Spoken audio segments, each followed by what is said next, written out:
Donc, à la une de l'actualité, c'est le président égyptien Abdel Fattah al-Sisi qui est arrivé aujourd'hui à Aqaba, dans le royaume hachémite de la Jordanie, pour participer au sommet tripartite égypto-jordanien-palestinien.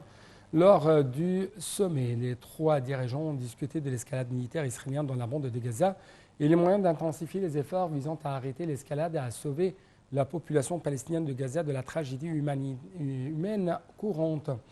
Au cours du sommet, le président Sisi a passé en revue les efforts égyptiens visant à parvenir à un cessez-le-feu et à acheminer l'aide humanitaire, en plus de présenter la vision de l'Égypte sur la manière de parvenir à une solution juste et globale à la cause palestinienne.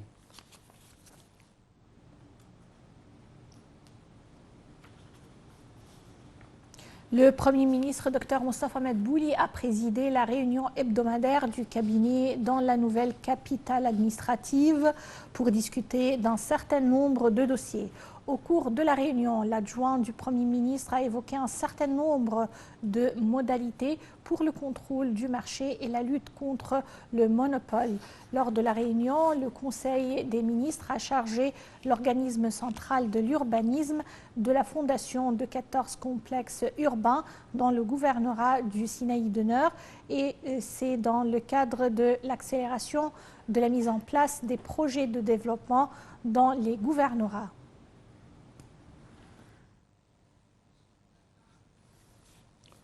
Le Premier ministre Dr Mostafa Madbouli a assisté également aujourd'hui à la signature de l'accord sur l'usufruit du projet de la production de l'énergie éolienne dans les régions du golfe de Suez et du Gabal Zayt à une capacité de 1,1 gigawatt.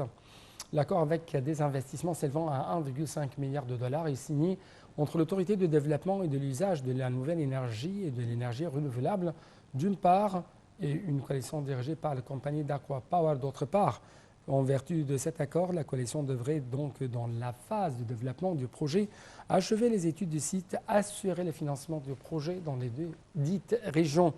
Il s'agit du plus grand projet de la production de l'énergie éolienne au Moyen-Orient et c'est l'un des plus grands projets de la production d'énergie dans le monde.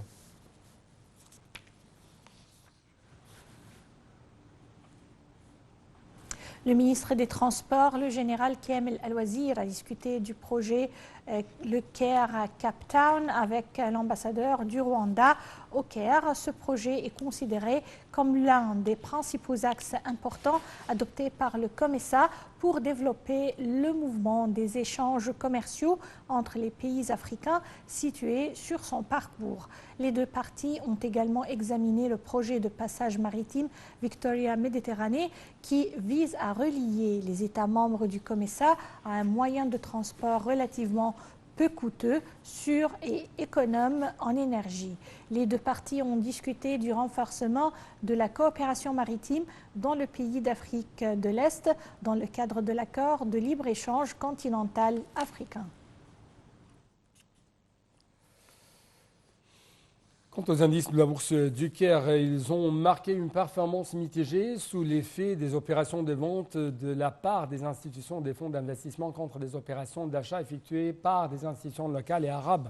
L'indice principal UJX30 a reculé 0,48% pour atteindre le niveau de 25 466,75 points, alors que les indices secondaires EJX70 a haussé de 1,35%, alors que également EJX100 a grimpé de 1,03%.